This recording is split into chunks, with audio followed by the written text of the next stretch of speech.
это происходит благодаря вот и дружбе и знакомству с Антоном Владимировичем Антоном Овсеенко, основателем нашего музея. Вот. И дальше мы, ну, уже это не просто эстафетная палочка, а это, ну, вот, ощущение, я вот для себя с каждым годом все сильнее и сильнее это понимаю и чувствую.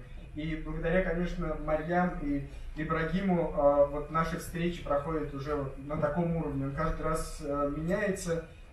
И вот эта теплота, мне кажется, вот сейчас, если вы знаете, вы еще увидите небольшой видеосюжет, наш коллега Константин Андреев, который возглавляет образовательный центр, он как раз поехал в Ингушетию, он там участвует в мемориальных мероприятиях.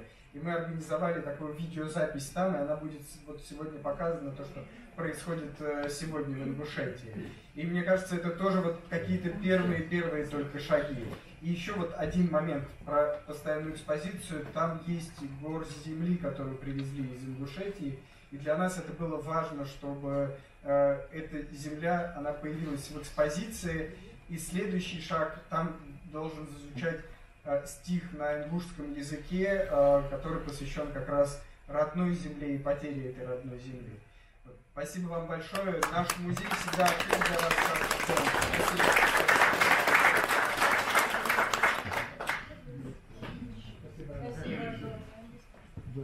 Я с удовольствием оглашу список людей, которые посетили нас, ну, наравне со всеми дорогими вот нашими гостями.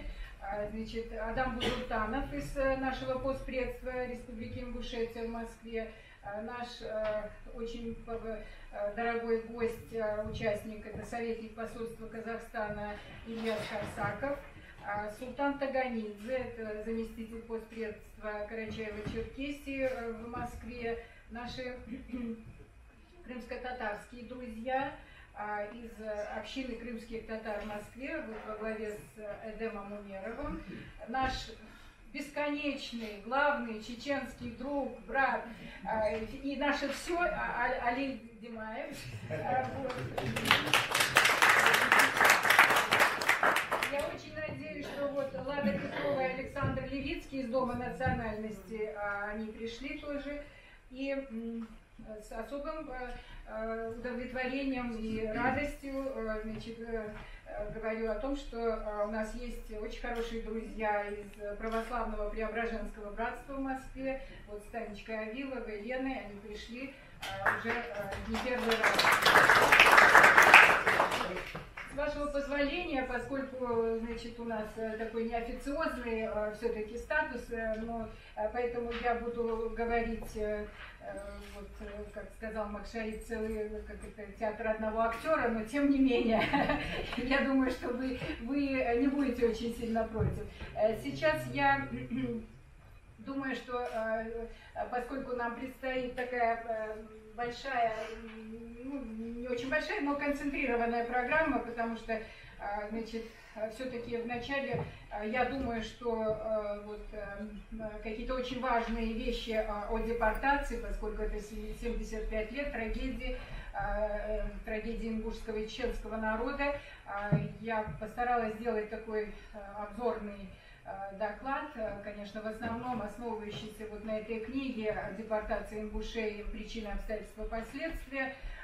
Потом у нас будут выступления вот наших дорогих гостей, участников.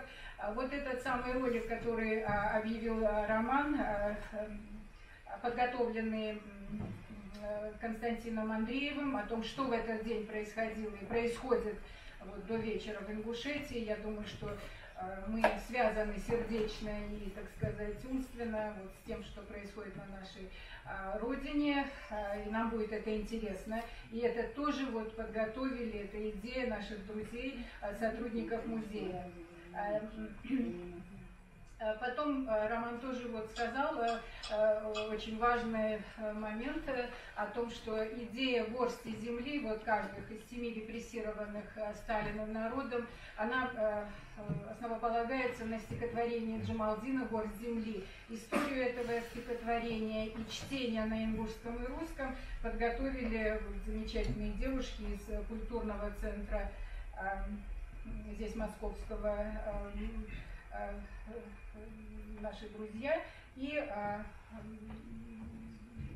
У нас есть вот такой тоже замечательный ролик из Казахстана, который вот Ибрагим подготовил. Теперь, с вашего позволения, я перейду вот к этому, ну, к самой тяжелой части нашего вечера. Но я думаю, что без этого все-таки мы не можем сегодня чтить, скорбеть, анализировать, думать, эмоционально переживать об этом событии. Поэтому, с вашего позволения, я постараюсь, сокращаясь, говорить о том, что такое была депортация ингушей и чеченцев 75 лет назад.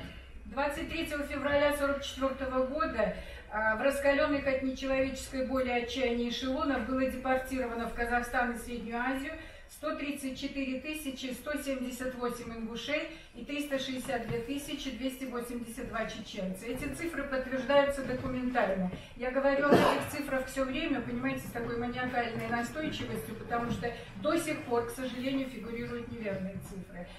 Из нескольких документальных источников, в частности, из докладной записки Берии, Сталину, Молотову и Маленкова 9 июля 1944 года, из проекта начальника отдела спецпереселения НКВД СССР полковника Кузнецова, в проекте, который он готовил для Берии 12 июля 1944 года, и справкой, очень важной справкой ГАРФа, фонд 9479, опись 1, дело 90, лист 179. На основании этой справки и подготовлена экспозиция вот в зале депортации в музее, который видели вы.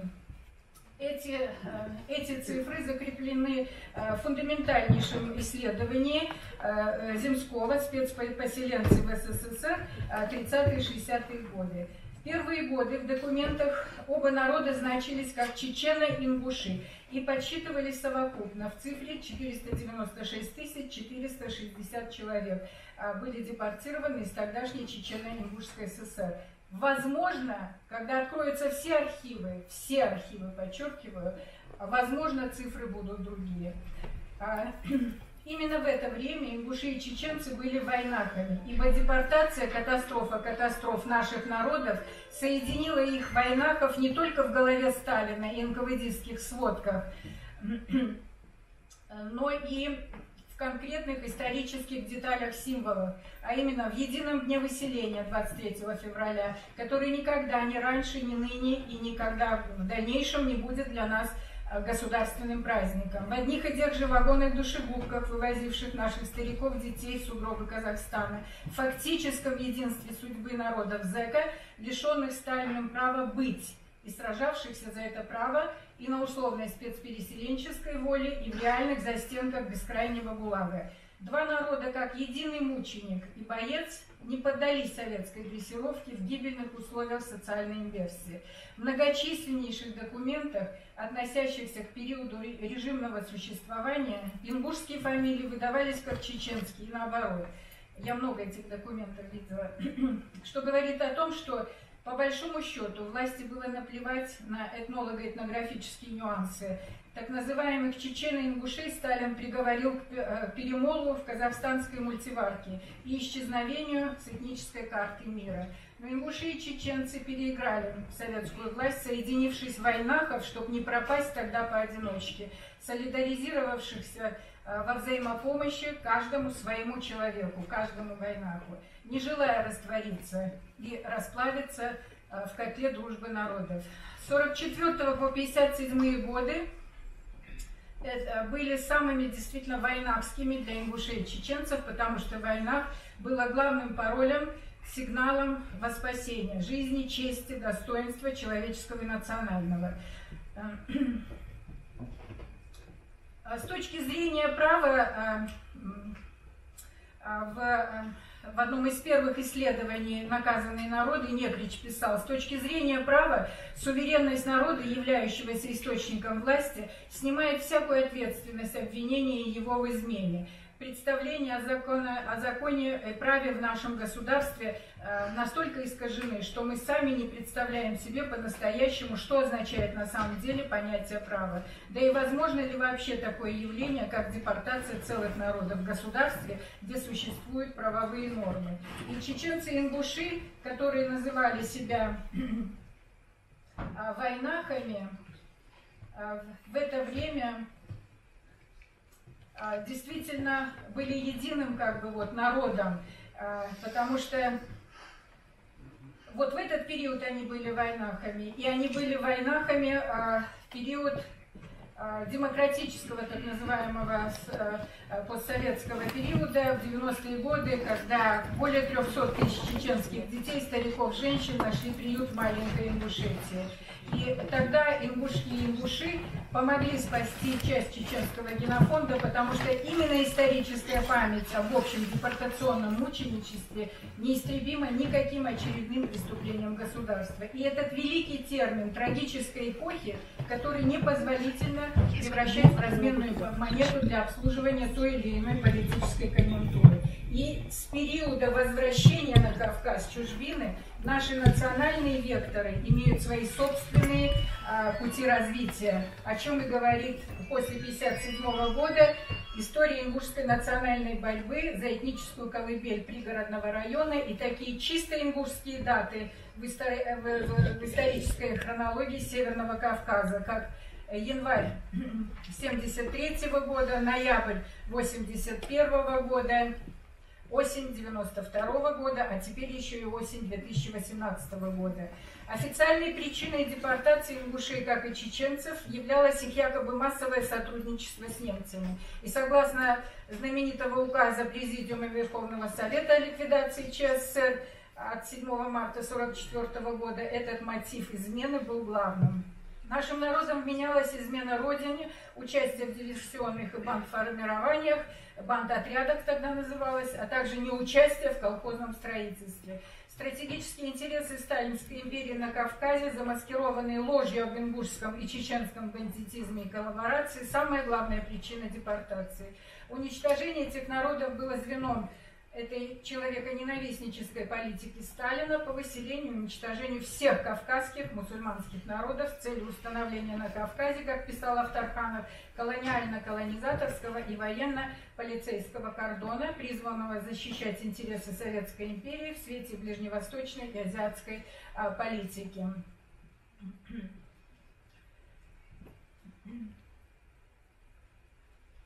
Народы, депортированные во второй половине войны, ингуши, чеченцы, карачаевцы, балкарцы, крымские татары и калмыки подверглись наиболее жестокому варианту депортации возмездия, так называемой депортации возмездия. Балкарский исследователь Идиев в своей очень большой монографии в 2003 году провел хорошее исследование. Он писал: советские этнические депортации проводились на фоне вполне сложившихся еще дореволюционных концепций благонадежных и неблагонадежных народов и возможной очистки территорий от неблагонадежного населения. И к числу неблагонадежных относились все приграничные, плохо ассимилирующиеся мусульманские народы, завоеванные в свое время империей. Война стала идеальным фоном для реализации доктрины неблагонадежных народов и для оправдания любых действий машины депортации, которая, будучи созданной еще в 1941 году, когда депортировали немцев по Волжье, уже жила своей жизнью и своими интересами. Цитата завершена. Депортации ингушей, чеченцев, балкарцев, карачаевцев, калмыков и крымских татар назывались депортациями возмездия, потому что официальным их объяснением и являлось вот это массовое способничество врагу. Сталин и ведомство Берии осуществили их после перелома в войне и Сталинградской битвы, когда так называемые прифронтовые районы уже уходили на запад, и прямой военной необходимости в закреплении Чечни и Ингушетии, в укреплении Чечни и Ингушетии, так называемым, уже не было. Об этом на 20-м съезде сказал Хрущев в 1956 году, но до сих пор активничают так называемые историки, которые оперируют сфабрикованными НКВД массивным таким объемом документов, так называемых, оправдывающих изгнание наших народов. историк и внутренний хроникер ЦК КПСС, имевший доступ к партийным и ведомственным архивам, Николай Зенкович писал: требовались свидетельства, подтверждающие запущенную в свое время версию о пособничестве врагу, о том, что чеченцы-ингуши, как и некоторые другие народы Северного Кавказа, предали, либо готовились предавать родину. Увы, результат тщательного анализа всего уникального богатства спецхранов на эту тему однозначен. Ни в одном из самых засекреченных документов, включая пресловутые особые папки Политбюро, не обнаружено достаточно серьезного доказательства вины чеченского и ингушского народа. Поскольку время не позволяет, то поэтому самые главные обстоятельства депортации я буду о них говорить. С января 43-го и по январь 44-го года была проведена невероятно тщательная и скрупулезная подготовительная работа по выселению. Были составлены карты всех населенных пунктов, отремонтированы дороги, мосты, переправы в горах. Сконцентрировано беспрецедентное в условиях войны количество войск по линии Министерства обороны МВД, увеличены штаты местного НКВД, все бомбоубежища были переоборудованы в газоубежища, потому что Берия планировал отравление газом горцев. Тотальный пересчет всего населения, особенно мужчин от 17 до 50 лет, пересчет всего транспорта республики, гужевого в том числе. В октябре 43-го уже шла вербовка бывшего под оккупацией населения Ставропольского края для переезда с подъемными, естественно, на освобождающиеся от ингушей и чеченцев территории. В октябре 43-го года была создана так называемая группа Берия, ответственная за операцию «Чечевица». Это известные сегодня одиозные фамилии Серова, Кабулова, Круглова, Аполлонова. Они создали специальные оперативно-чекистские группы по 8-12 человек по проверке и уточнению всех собранных данных, которые к январю 43-го года были собраны, и вот эти группы еще перепроверяли все эти данные. Вопросы железнодорожных перевозок были организованы под начальством комиссара госбезопасности Мильштейна и генерал-майора Бачкова, который был начальником управления конвойных войск НКВД. Они были обязаны охранять спецконтингент на станциях погрузки и конвоирования до мест расселения. Планы и инструкции по оборудованию эшелонов, вагонов, питания, медобслуживания и так далее были готовы к 26 января 1944 года, когда Берия окончательно утвердил план перевозок, и с этого дня ингуши и чеченцы стали называться в документах СК, спецконтингент. Они перестали быть людьми, они были СК. Я сокращаю, потому что через несколько дней, тоже в конце января 1944 года, Берия утвердил инструкцию по конвоированию СК по особым указаниям НКВД. Вся территория республики была разбита на 4 оперсектора, и вот ингуши в основном были сконцентрированы в первом и во втором. Первый — это с центром во Владикавказе, куда пригородный, Назрановский, Сунжинский, Ачелукский, Псидавский, Малгобекский район входили, и здесь проживало 18% от общего населения тогдашней ЧСР. Возглавлял этот оперсектор Кабулов. Следующий центр, второй, с центром в Слепцовской, куда Галашкинский входил район. Там 13% выселяемых было, значит, туда на Теречный входил Галашкинский, Галанчожский и Очхой-Мартановский. Возглавлял его Аполлонов. Следующие два оперсектора были с центром в Гудермесе и самый большой с центром в Грозном.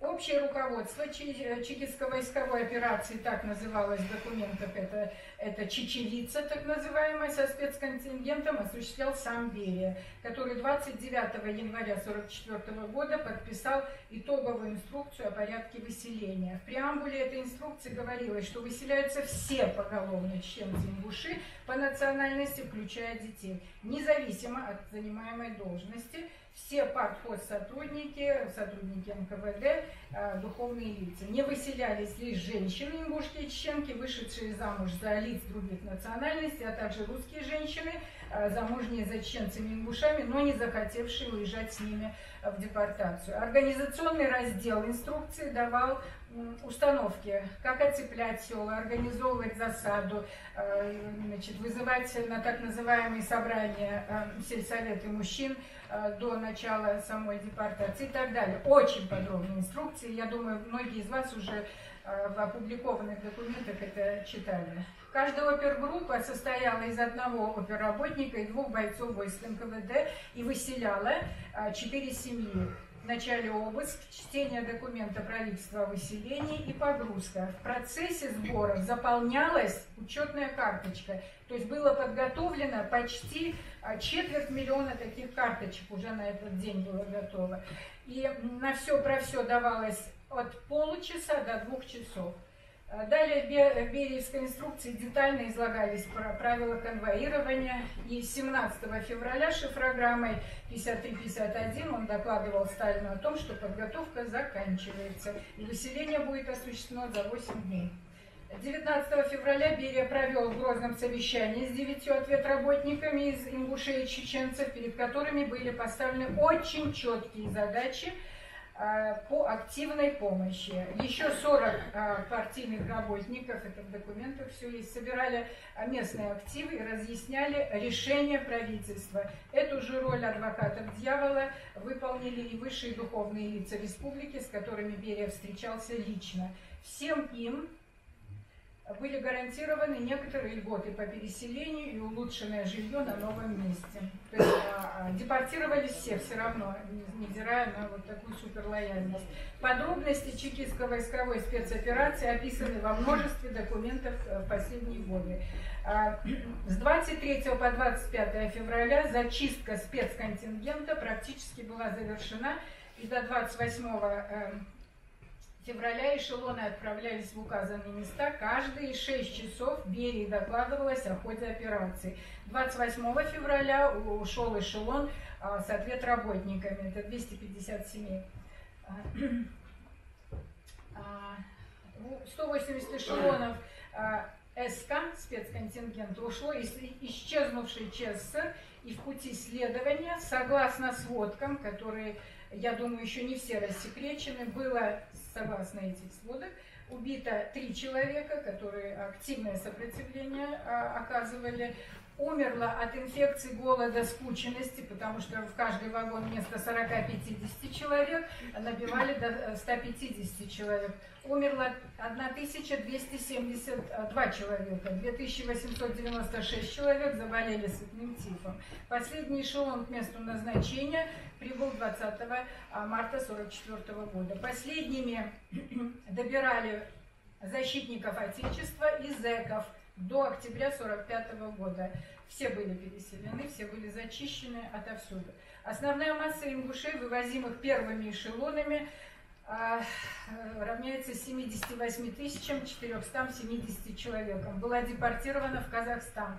Это Акмолинская, Павлодарская, Северо-Казахстанская, Карагандинская, Восточно-Казахстанская, Семипалатинская, Алматинская области. Меньшая часть, 2278 человек, в Киргизию, Фрунзенские и Ошские области. Лишь 18% ингушей и чеченцев попали в климатически более или менее мягкую Киргизию. И 82% людей, истощенных эпидемиями, холодом, голодом и глубочайшим стрессом, были заброшены в климатически неблагоприятный для горцев Казахстан. Итоговый закон об упразднении Чечено-Ингушской ССР и о преобразовании Крымской ССР в Крымскую область от 25 июля 1946 года, который мы все хорошо знаем почти наизусть, не упомянув даже имени нашего народа, ингушей, лишил их родины, легитимизировав политический, территориальный, физический и культурный геноцид ингушей, как и чеченцев. Завершив депортацию, государство отладило четкий и жесткий механизм контроля за СК. Этот контроль осуществляли спецкомендатуры НКВД, положение о которых было утверждено Советом народных комиссаров в постановлении, которого сказано о том, что этот спецконтингент, регламентирована вся его жизнь от грудных младенцев до глубоких стариков. Это два таких очень страшных указа, особенно, потому что документов очень много. Значит, от 21 февраля 1948 года о ссылке, высылке спецпереселенцев, и второй указ Президиума Верховного Совета от 26 ноября 1948 года, наиболее зверский, который вот предполагал 25 лет каторжных работ и тюремного заключения для тех, кто, значит, самовольно покинет места поселения. В 1950 году Сталин передал попечительство над спецпереселенцами из ведомства МВД в МГБ, и тогда тайную полицию возглавлял Аввакумов. И в многочисленных документах видно, как вот это ведомство очень тревожило поведение именно наших народов, чеченского, ингушского и карачаевского. В документах их называли наиболее озлобленной частью. Согласно документам, цитата, ингуши и чеченцы продолжают осваивать новое социальное пространство, сплачиваясь, находя прорехи и дырки в полицейской системе, расширяя свою этническую нишу, утверждая свое право. За время ссылки тейповые связи укрепляются, внутренняя жизнь сообщества по-прежнему идет по адату, ему подчиняются все, интеллигенция, молодежь и даже коммунисты. Не поддающиеся дрессировке войнаки вызывали столь сильное беспокойство, что высказывались мысли в ЦК ВКПБ Казахстана о некоторых перемещениях из городов в далекие районы республики. То есть речь шла о своего рода малой депортации внутри большой депортации. Но МГБ СССР не решилась на эту следующую депортацию депортированных. Но документы есть. В 1953 году на 1 января были пересчитаны абсолютно все ингуши и все чеченцы по отдельности. Они уже шли по графам отдельно, не чечены и ингуши, а по отдельности. И во всех областях, причем населенных пунктов, в больницах, в лагерях и так далее. Перепись показала, что от 134 178 человек в 1944 году, которых было ингушей на 1 января 1953 года в СССР, оказалось 83 518 человек. От 362 282 чеченцев осталось 316 717 человек. То есть 50 660 ингушей и 45 565 чеченцев были уничтожены сталинским террором во время транспортировки с Кавказа, жестоким обращением конвоя, военных комендантов, всякого рода надзирателей, голодом, холодом, эпидемиями, бесчеловечными условиями жизни и каторжным рабским трудом первых лет депортации, особенно страшных для наших народов, для всех народов. В процентном отношении это 37,8% от потерь за 9 лет 1944 года. После смерти Сталина у его преемников, Хрущева и других, было, конечно же, представление о необходимости перемен. И эта необходимость в переменах весьма гибридно сочеталась с ортодоксальной верой в учение Маркса и коммунизм. Были возвращены гражданские права и нашим народам-спецпереселенцам. Документы о реабилитации готовили и подписывали те, кто участвовал в репрессиях. Парадокс такой советский. Хрущев нашел приемлемую формулу, чтобы отмежеваться от абсолютного сталинского террора. Мы ведь все виноваты в том, что происходило, но в разной степени.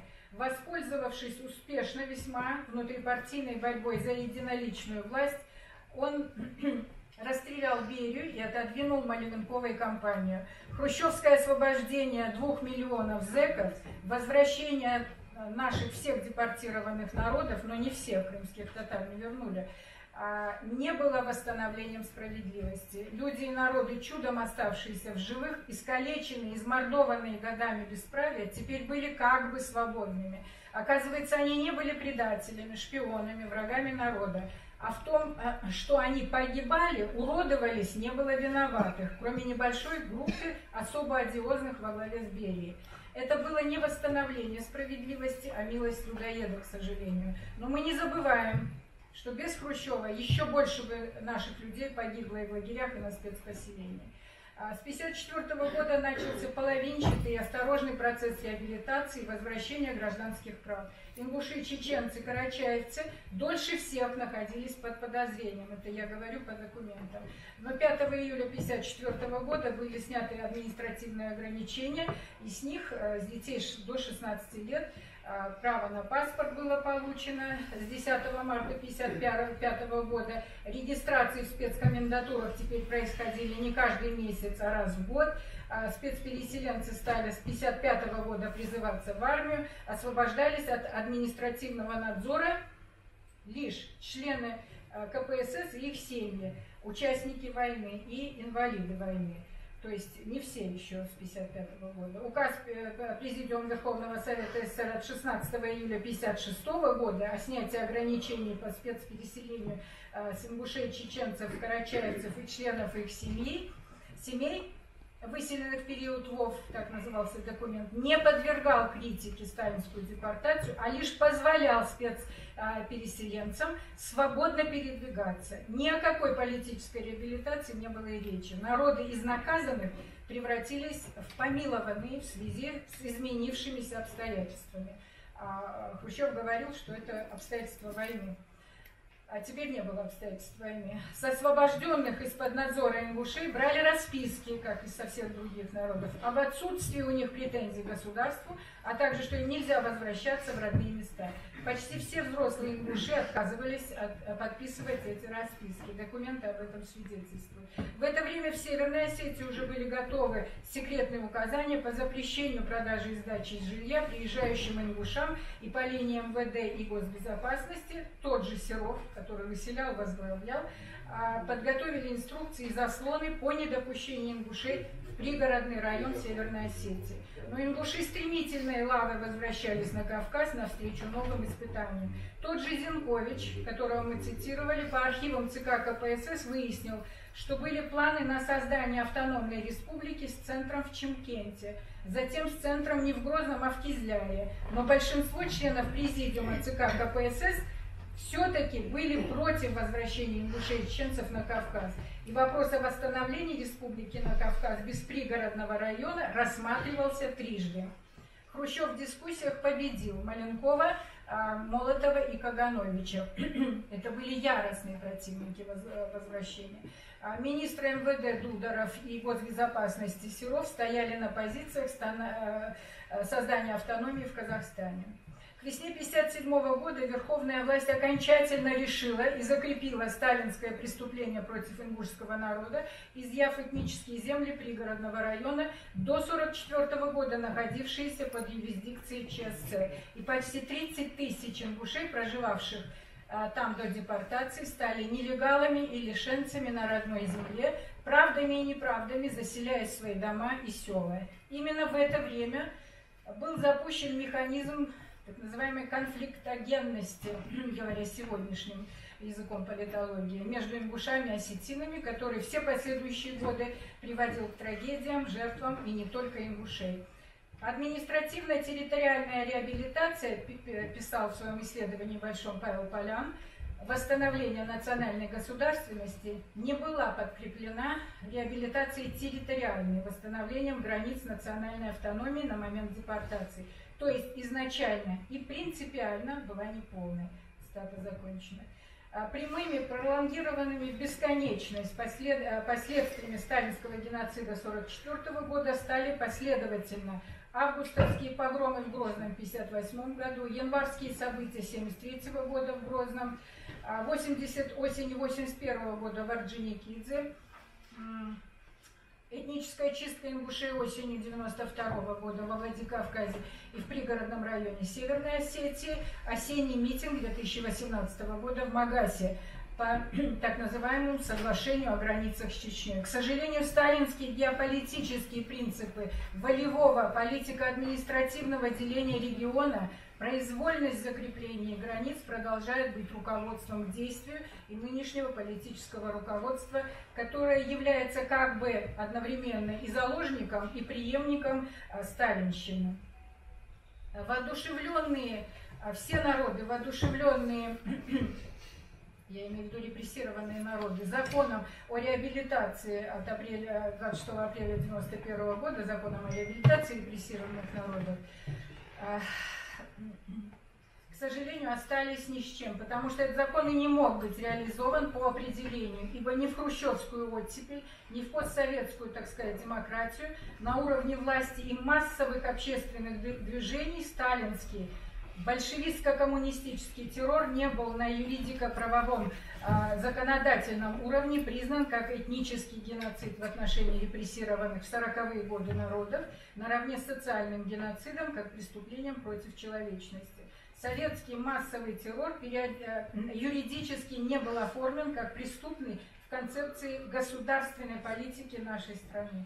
То, что было сделано в Нюрнберге в отношении гитлеровской политики. Преступный характер сталинской политики не был установлен процессуально, несмотря на то, что с 1992 года существует очень почему-то забытое постановление Конституционного суда России от 30 ноября 1992 года, в котором есть очень важная позиция. В стране в течение длительного времени господствовал режим неограниченной, опирающейся на насилие власти узкой группы коммунистических функционеров, объединенных в Политбюро,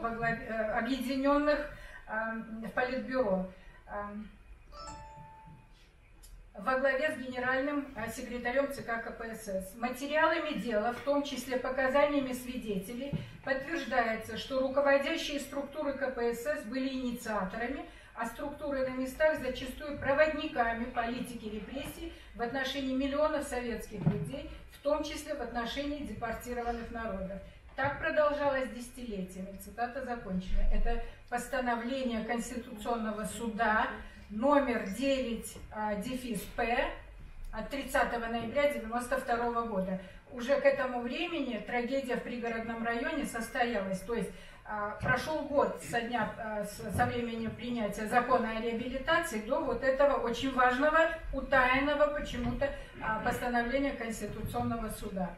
Это и есть признание Конституционным судом новой постсоветской России советскую сталинскую систему многолетней тоталитарной террористической диктатурой. То есть после принятого за год до этого документа закона о реабилитации с обозначением репрессий против всех народов актом геноцида, это второй документ, который не был реализован на уровне прокурорских и судебных и иных инстанций.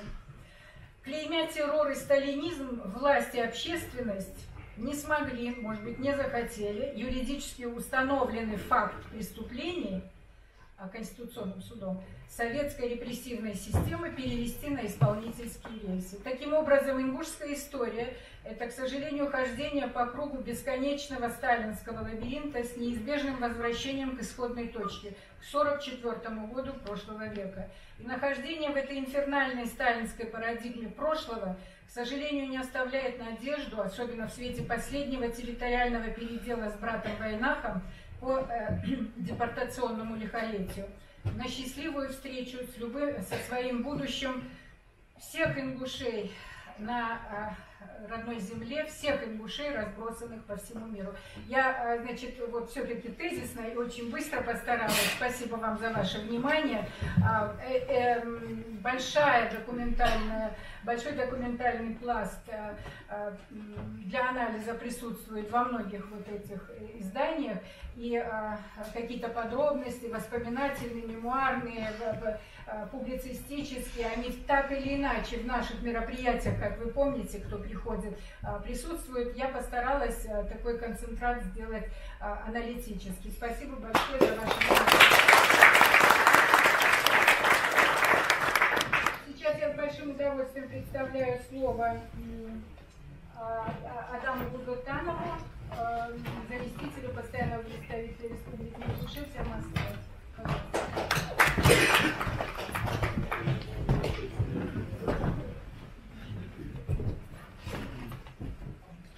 Всем во сне. Добрый вечер всем. 23 февраля – одна из самых трагичных дат в истории индусского и чинского народа. Все мы знаем, какую цену заплатили наши предки, отцы и матери, за то благополучие, которое сегодня мы имеем, за возможность строить свою республику. От холода, голода и болезней тогда погибла половина населения. И выжили мы благодаря во многом населению.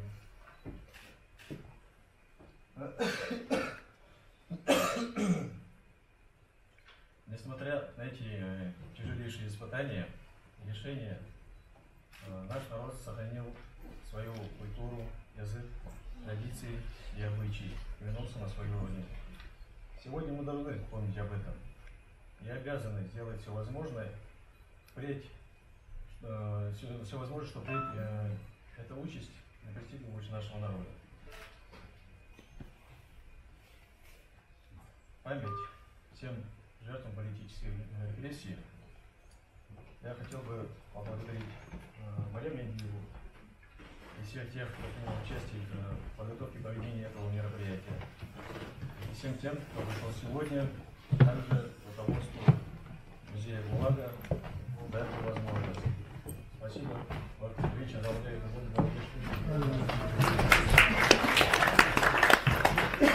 С большим удовольствием предоставляю слово Ильясу Корсакову, советнику посольства Казахстана, который посетил наше мероприятие.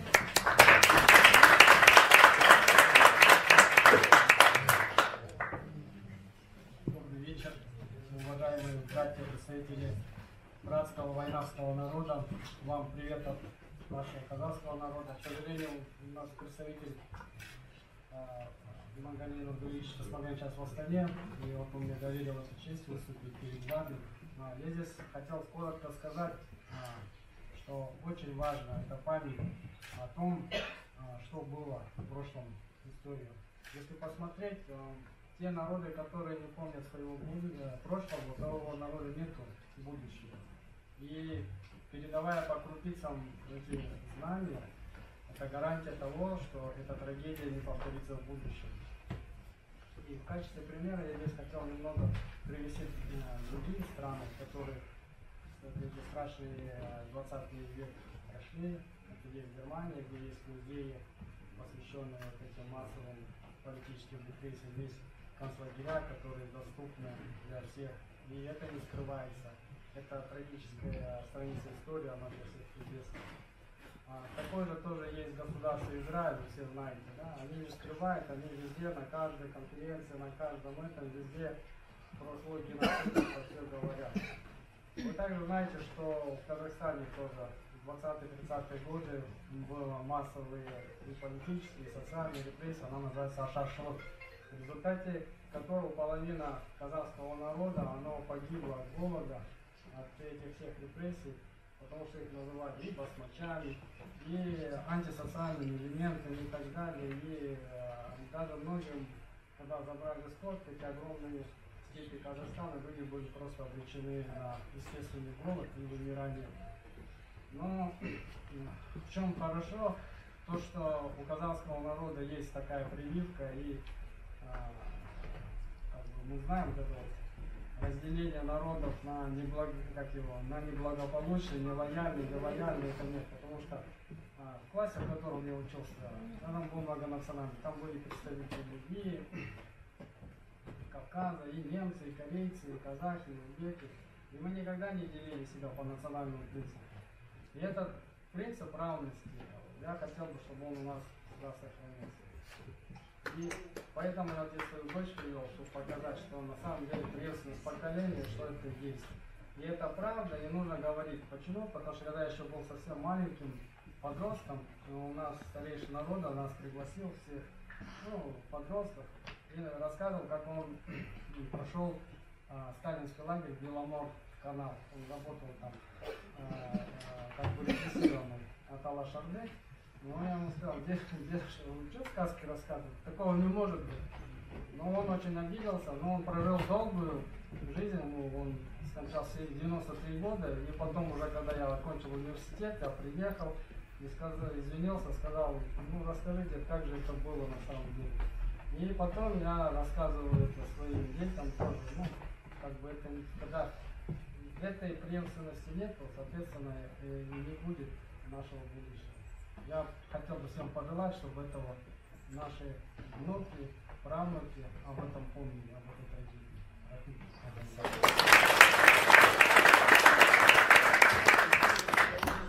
Видимо, наш чеченский брат.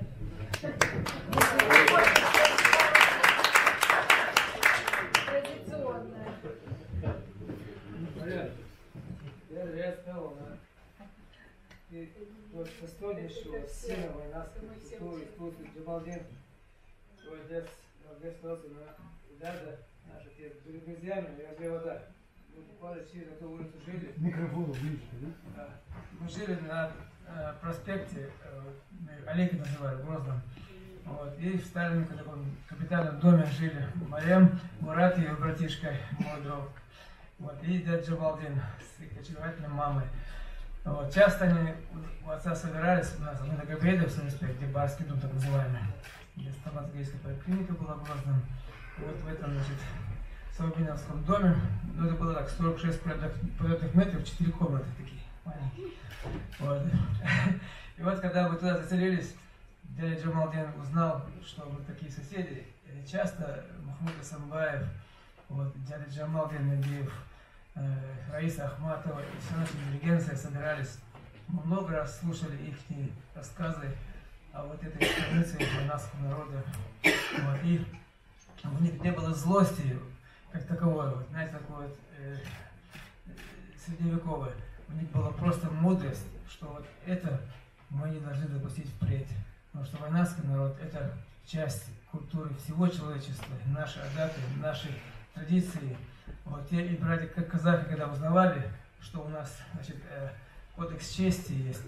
Эти казахи-братья, мои старшие братья, один в шахте работал, другой там, значит, пытался в музыкальной школе, еще стоит, рассказывал. Вот эти казахские ребята к нам домой заходили, и там они обогащались взаимно и культурно. Вот это, может быть, не от хорошей жизни. Они говорят, дядя Джамалдин, лучше бы наш Сталин в Казахстан в гости сюда пригласил. Мы с подарками приехали к братьям казахам. Я так запомнил на всю жизнь. Вот, и вспоминаю, что эти люди, наши старшие, они не были злыми, мстительными. Они были в душе своей богобоязненными людьми. И понимали, что это злой рок, что ни русский народ, ни другой народ не давал приказа выселять всех. Если бы такие приказы были бы из-за 2-3 предателей, наверное, генерал Власов с 2-миллионной армией, значит, наших русских братьев в первую очередь был выселяемым. Но дело в том, что из всего этого мы извлекаем уроки. Конечно, говорят, вот, я не мулла, я слышал, что говорят, Аллах кого больше любит, того больше испытывает. Я всегда говорю, о Аллах, оказывается, как ты нас любишь, как ты нас любишь. Вот. Ну, конечно, это, может быть, на сегодняшнем вечере сказано. Марем, ты настоящая дочь ингушского народа и моего народа. И твой отец был друг моего отца. Поэтому никогда ни одна граница не пройдет между нами. Я первую свою против отдам ингушу и будем вместе жить. Я предлагаю быть дружными, быть на помощь друг другу, всегда говорить, это воля Всевышнего. Богобоязненно, надо по-настоящему верить. Надо не чиновника бояться, а Всевышнего. Дай нам Бог всем казахстанским братьям, и всем нашим братьям, и всем, кто прошел этот ад, не озлобиться и все-таки верить, что все, что было, все это к лучшему.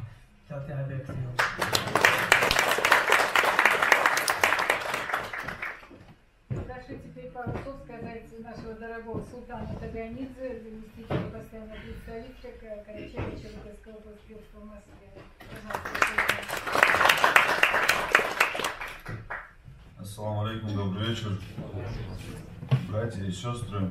5-й год подряд я являюсь гостем этого мероприятия, прекрасного мероприятия, которое проводят наши друзья Марьям Индиева, Ибрагим Кастоев и непосредственно Государственный музей истории ГУЛАГа. Огромное вам спасибо за это уже по праву традиционное мероприятие, доброе мероприятие, потому что память это всегда добро, даже когда мы вспоминаем о зле, причиненном нашим родом. Я тоже, как Марьям уже сказала, как было зафиксировано в документах, являюсь представителем особо озлобленного контингента. Моя бабушка Карачаевка была в 4 года выселена 2 ноября 1943 года. Эшелоны отправились из Карачая в сторону Казахстана и была переселена в Джамбульскую область. Я знаю, что это, да, понаслышке, но это перешло к нам всем по крови.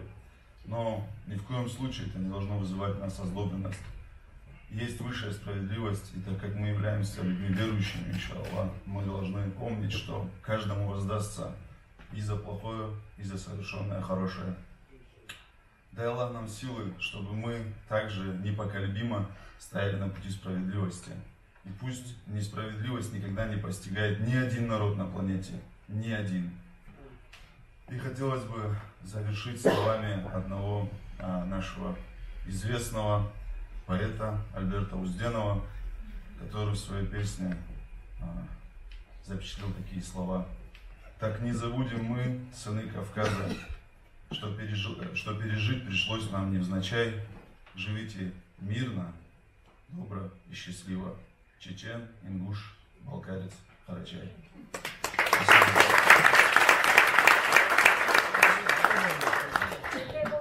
Я думаю, что вы хотите и можете что-то сказать нашей крымско-татарской группе.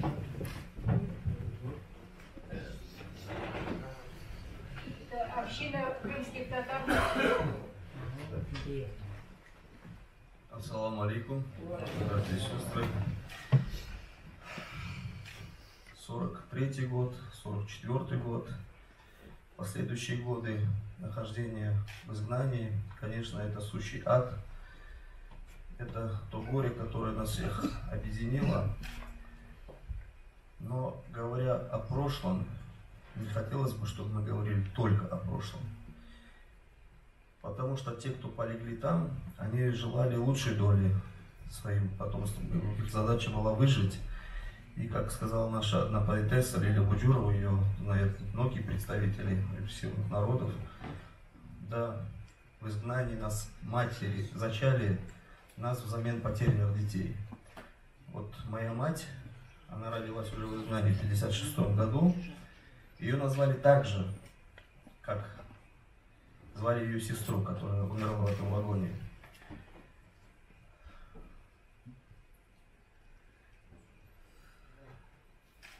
Мы говорим о реабилитации, но надо же с прискорбием признать, что не состоялась полноценная реабилитация наших народов.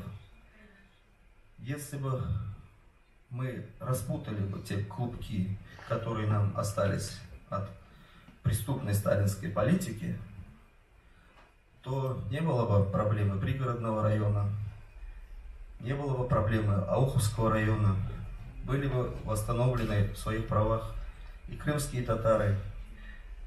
Вы уж извините, но у крымских татар самая большая невысказанность на эту тему. Нас обошел стороной указ о возвращении народов, о восстановлении какой-то, да, политической реабилитации. И так уж получилось, что вот я стою перед вами, мне нет еще 40 лет, а я родился в высылке. Я родился в местах депортации. И возвращение моего народа на родину, оно шло стихийно, сумбурно. Это уже было на изломе Советского Союза, был развал государства, ослабленность власти, и мы все поехали домой, где нас никто не ждал. Все это стало возможно тому, что выросла новая плеяда, да, поколение наших народов, которые боролись за свои права. И ведь их борьба, она сейчас пример для многих из нас. Я помню, как в каждом крымско-татарском доме мне тогда было 10 лет, а все смотрели выступление Бимбулата Богатырева. Это сейчас, наверное, эталон смелости, да, в деле отстаивания прав своего народа, как он выступил в Верховном Совете. Это показательный пример нынешним политикам. У нас улицы называют в крымско-татарских поселках именем Султана Джамалдинова. Это чеченский депутат, акинец, наверное, можно сказать, главный автор законопроекта закона о реабилитированных народах. Он умер здесь в 2003 году в Москве. 23 декабря 2018 года, вот буквально ровно 2 месяца назад, да, было 15-летие его смерти. В Москве не прошло ни одного мероприятия, а в Крыму у нас прошло. Я был в Крыму 23 декабря и просто случайно стал свидетелем мероприятия, где порядка 60 участников Крымстарского национального движения старейшины собирались и говорили о султане Джамалдинове. Может быть, 75-я годовщина, да, станет тем годом, 19-й год, 75-я годовщина, тогда мы будем вспоминать о его наследии и о том, что закон принятый, к сожалению, сейчас не воплощается в реальность. Говорим о сегодняшнем дне. Буквально 2 недели назад все крымское сообщество, весь Крым колыхнуло то, что в школу поступили учебники по истории Крыма. В этих учебниках говорится о массовом дезертирстве и предательстве крымских татар. Это школьные учебники, сейчас поступают в школу Крыма, да. Говорится о том, что депортация проводилась очень организованно, что, это я говорю вам, ингушам, карачаевцам, балкарцам, что она сейчас пишет в учебниках, что проводили опись, выдавалась всем денежная компенсация, что разрешалось каждому члену семьи взять 500 килограмм. Это сегодня пишут историки и внедряют в умы детей. Чтобы каждый крымско-татарский мальчишка или девочка чувствовали, что их оправданно выслали. И очень хорошо сделали, что выслали. Да, спасли. Это должны знать не крымские татары, да, вот эти школьные детские умы. И когда смотришь научно-редакционный совет, кто эти книги издает, это нынешние сенаторы входят в этот состав. Сегодняшние сенаторы — это руководители общественной палаты Крыма. Вот какое общество мы строим, если об этом говорим. Да, конечно, сейчас это бурю эмоций вызвало, и общественные организации, и весь народ сейчас встал против этого. И нам что, сейчас опять приходится оправдываться, как мы воевали, как воевали наши деды. Я знаю, как воевали крымские татары. Я знаю, что на весь Крым было всего 3 партизанских соединения. И 2 командира этих партизанских соединений на весь Крым были крымские татары. Это Мустафа Селимов и Рифат Мустафаев. Я знаю, что в Крыму в гитлеровскую оккупацию 32 подпольные организации было в Крыму. 25 из них возглавляли крымские татары. При том, что мы на весь Крым составляли тогда всего 19% населения. Мы все это знаем, мы знаем своих героев. Но и сейчас уже 3-му, 4-му поколению предлагают в чем-то перед кем-то извиняться. Вот опять напоминают о тому периоде, когда врагами народа объявлялись целые народы. Я думаю, что мы не должны об этом молчать ни в коем случае. Потому что у нас растут дети. И эти все проблемы должны быть решены. Они должны жить свободно и мирно на своей земле. Не так, как сейчас живут крымские татары, к сожалению, в Крыму. Если вы приедете в Крым, я всех приглашаю в Крым. Из 18 министерств ни одного крымского татарина министра. Это сегодня. Из 8 государственных комитетов только 1 председатель крымский татарин.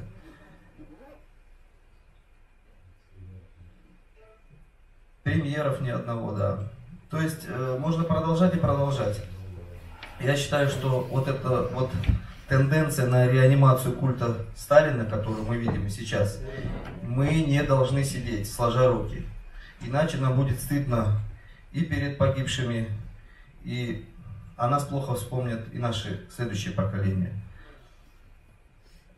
Извините меня за вот эту невысказанность, да, я крымский татарин, но мне не пристало много говорить при старших. Я закончу словами нашей поэтессы, прочитаю стих. «И ехал я к себе в домой, а в нем живут чужие люди. Я им мешал, ведь им со мной их снова совесть мучить будет. Но пусть не совесть, просто страх. Вдруг я спрошу, все ли цело в доме? Не превратился сад мой в прах, и виноградник не изломан? Все ли так ли щедры гор леса? Все ли так чиста волна морская? Все ли так хрустальные голоса ручьев и птиц родного края? Но я не суд пришел творить в свой дом, хотя имею право. Хочу лишь двери отворить, пусть помнит старых он хозяев. Я не поэт, пишу лишь от того, что нет другого выхода для боли, за горькую судьбу народа своего, за Крым, скудеющий в неволе. Земля — живая плоть. Какая мука, когда из чрева матери рвут плод. Пусть будет проклят тот, кто поднял руку на родину мою, на мой народ. Дал геш дол, бейначан, дал тахетам бол, бесачан, дал машулу.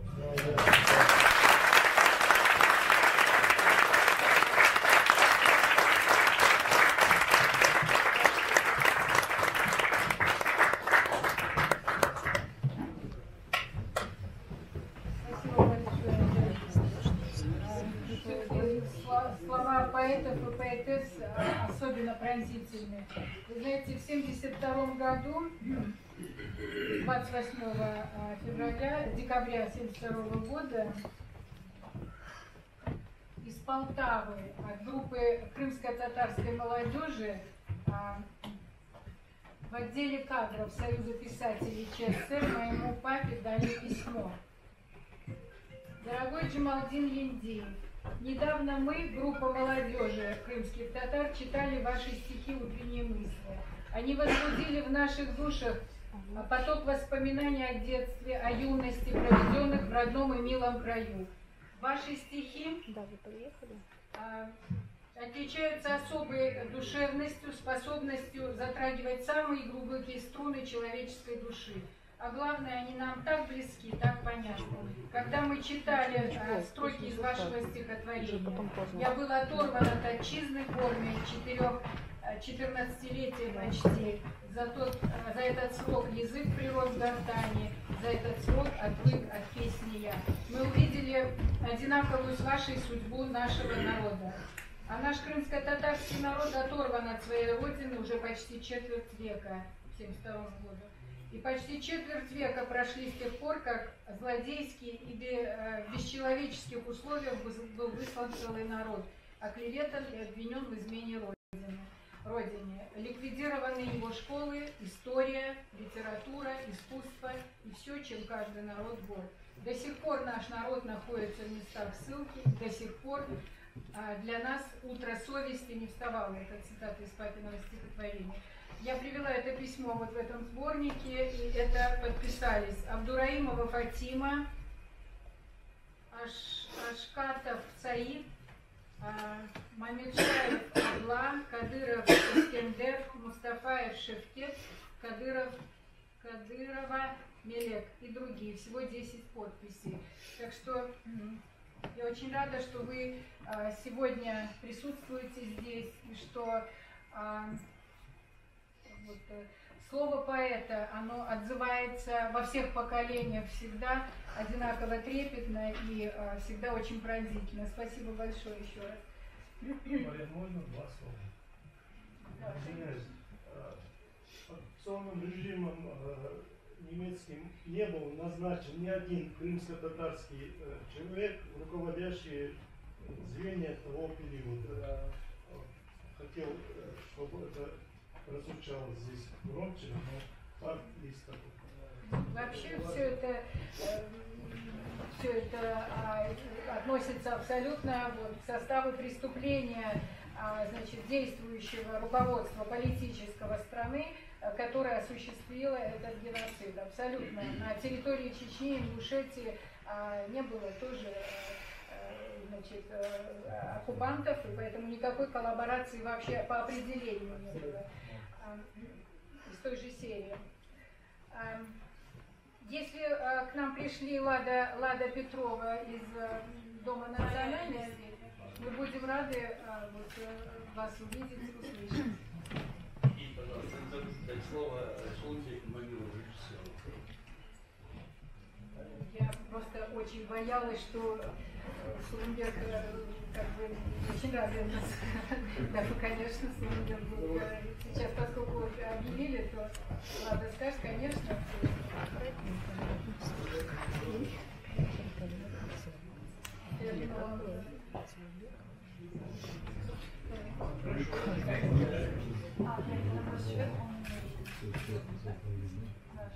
Не Дом национальности, а кого? Ну вот я про Дом национальности. Влада Петрова из Дома национальности. Влада Петрова. Была заявлена. Хорошо, я исправлю. Спасибо. Всем здравствуйте. Я благодарна, что нас тоже позвали на это мероприятие. Тоже хочу сказать, что действительно такие мероприятия стоит проводить. Очень важна историческая память. Нужно помнить о истории своих предков. Вот. Я могу сказать, что у меня также в семье тоже есть, связана тоже такая очень трагическая история. У меня вообще по бабушке из Полтавской области, с Украины, но тоже было расплачивание, депортировали в Казахстан. Это не по национальному признаку, но тоже политически тоже мою семью это затронуло, и я понимаю, о чем говорится, и это тоже очень важно для меня. И мне было тоже интересно, спасибо за проведенную экскурсию. Мы тоже стараемся осветить этот вопрос. На сайте тоже будет положена подробная информация, чтобы все это прочитали, ознакомились. И, может быть, уже, я думаю, люди будут интересоваться и больше посещать такие мероприятия.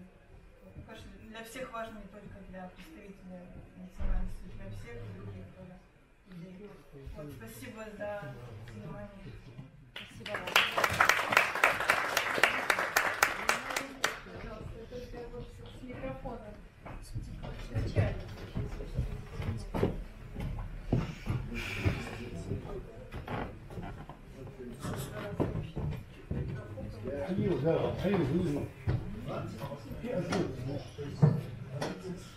Микрофон, только вы настроите. Спасибо.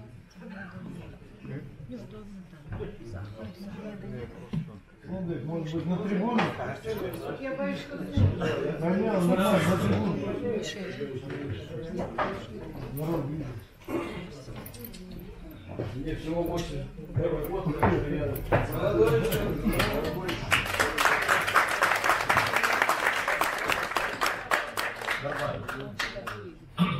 Вы знаете, это, как бы сказать, моя, да и как кинорежиссера, как сценариста, моя больная, моя постоянная тема – депортация. Я как-то слышал, это Руслан Аушев, он все время говорил, давал две фразы. Вперед! И только вперед. Все время вперед. Вчера там выступал один тоже депортированный, там мы были на другой встрече, тоже говорит вперед. Я, так бы, знаешь, никуда не оглядываясь назад, хватит нам про депортацию говорить. Меня это, извините, ужасно волнует и даже тревожит бесконечно. У ингушей есть такая поговорка.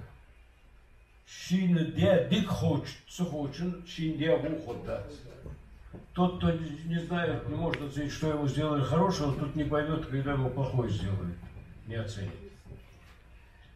Нам сделали такое, что в мире, вот я снимаю фильм «Ночевала тучка золотая», я искал, были ли такие похожие вещи на земном шаре. Не было. Не было. То, что сотворили с этими репрессированными народами в Советском Союзе. Вот когда говорят, я вспоминаю слова старухи из Иргиль, из Горьковского рассказа, когда она говорит, глядели бы в прошлое зорко, ответы все там найдутся. Поэтому мы должны смотреть на это очень и очень зорко. Я никогда не забуду наших глаз, женских глаз и наших девушек. Я помню, мне было 6 лет, 7-й год уже был, я сидел в этом вагоне. Я помню до мельчайших подробностей, потому что есть такая память человеческая, она запоминает в детстве, вот то яркое, что врезается в память, она помнится очень сильно. Сильнее этой депортации ничего в жизни не было, моей, например. Я помню, как я сидел у окна зарешетченного, смотрел, как собака наша, порвав цепи, бежала за вагоном. И как она потихонечку отставала и, наверное, умирала. Потом я помню, когда я смотрел внутрь вагона, там у нас прорубили в этом, не было же ни туалета, ничего там не было. Это вот то, что сейчас ставят, как в музее, ведь это, все это неправда. Ничего подобного не было в вагоне. Старики наши, там были люди, которые, мужчины, они могли голыми руками, там, я не знаю, доски разрывать. Так они хотели сделать нашим женщинам, помочь им как-то. В вагоне было очень много, там несколько семей было, и вот девушки, ну, извините меня я за подробности, ну, естественная надобность у человека же бывает это. В нашем вагоне умерла одна наша родственница. Ну, это я уже потом узнал, что у нее лопнул мочевой пузырь от того, что она стеснялась, она как горянка, она не могла нарушить вот эти вечные это самое. Ну, потом там, помню, как они вот это прорубили, голодные все. Я рассказываю эти подробности, потому что нельзя этого забывать, нельзя, это наши матери, отцы, братья. И вот когда сделали это, прорубили это в вагоне, это самое, из бурок соорудили ограждение такое, а там холодно в вагоне, эти бурки снимали, и когда туда заходили мужчины, женщины, неважно все, мужчины начинали петь на звук, чтобы не слышно было, как голодные животы, как это все, это же... Это я как вообще режиссер, как человек искусства, как актер, это мне на всю жизнь врезалось в память. Думаю, как вот это изобразить все в искусстве? Как можно? Только через какой-то, ну, я не знаю, тут надо быть каким-то великим режиссером или кем-то, чтобы это передать. Настолько это трогательно. Ну, или вот, например, там, мы видим же соседние вагоны, как там останавливаются на секунду поезд, идут составы с углем, заскакивают, его разрывают и туда труп хоронят, уезжают, потому что некуда его похоронить. Я это все видел своими глазами. Вот у меня есть сила стоять перед вами. У нас было 7 братьев. 7 братьев, здоровых, сильных, и я один остался из 7 братьев сейчас, потому что те болезни, которые они привезли оттуда, их всех скосили. Я почему эти вещи рассказываю? Потому что где, как не сегодня, это вспомнить и рассказать. Вот то, что я говорю, что надо оглядываться назад, чтобы все это помнили. Если завтра мои сыновья, мои внуки забудут это, я прокляну их.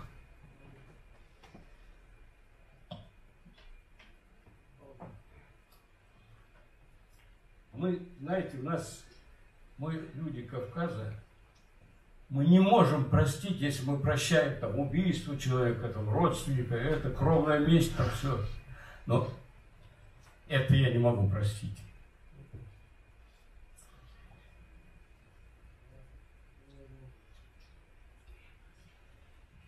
Я на том свете достану Сталина. Это...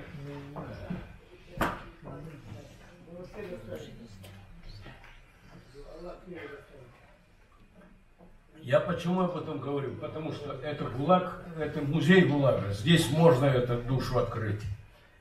те сталинисты, которые сегодня, и те люди, которые сегодня еще за это цепляются, вот как рассказывал наш брат крымский татарин, и сегодня люди, которые в это верят, они себе готовят ад. Они не представляют, как эти люди выжили. Как можно, вот я родился в пригородном районе. Родился, там мой дом, там моя родина. Там стояло 3 березы, которые отец посадил. И когда мы вернулись, нас туда не пустили. И мы поселились в казачьей станице. Но отец туда приехал, потому что 3 березы он сажал. Вот когда я увидел картине Шукшина, Василия Макаровича Шукшина, как он с березами разговаривает, я вспомнил своего отца. Я единственный в этом фильме в это время рыдал. Потому что он разговаривал как с живыми с ними. Вот так же мой отец разговаривал с ними. И их через... Чтобы когда мы уже стали совсем там претендовать, там говорить, заниматься этим делом, эти березы срубили. И чтобы мы вообще туда не оглядывались, не приезжали на свою эту самую... Там поставили 5-этажку какую-то. То есть, понимаете, меня поражает вот это варварство, которое сидит в людях. Они же видели это. А потом самый потрясающий случай, я его в сценарии написал, мне говорят, надо это... Когда нас депортировали, нам дали там 10 минут, там 20 минут, не знаю, на сборы. И когда все уже выезжали со двора, уезжали, отец бросился положить корове сено, и его чуть не застрелил там этот НКВДшник. Ну, постарше, который был, он, я помню, у него много орденов было на груди, он был постарше, он говорит, остановись, то он на него так закричал. Он не выдержал. Он говорит, скотина ведь. Ну, дай пусть положит сено. И отец, значит, на обратном пути что-то там, ему надо было забрать это из комнаты, наверное, или хотел последний раз заглянуть. И когда он заглянул, наш сосед, фамилию его помню, не хочу называть его, Осетин. Там чурек был, еще горячий наш лежал. Он уже сидел, его этот чурек ел. Или там на вокзале, которым для нас везли, в Беслане, там были танцы. Я это к чему говорю? И им говорю. Я знаю там несколько порядочных людей, осетин, знаю, их есть люди. Но когда их не трогают за живое, что это же твое, как говорил Гёте, чужое не копи, своим не станет. Никогда не станет, пока хоть один ингуш жив.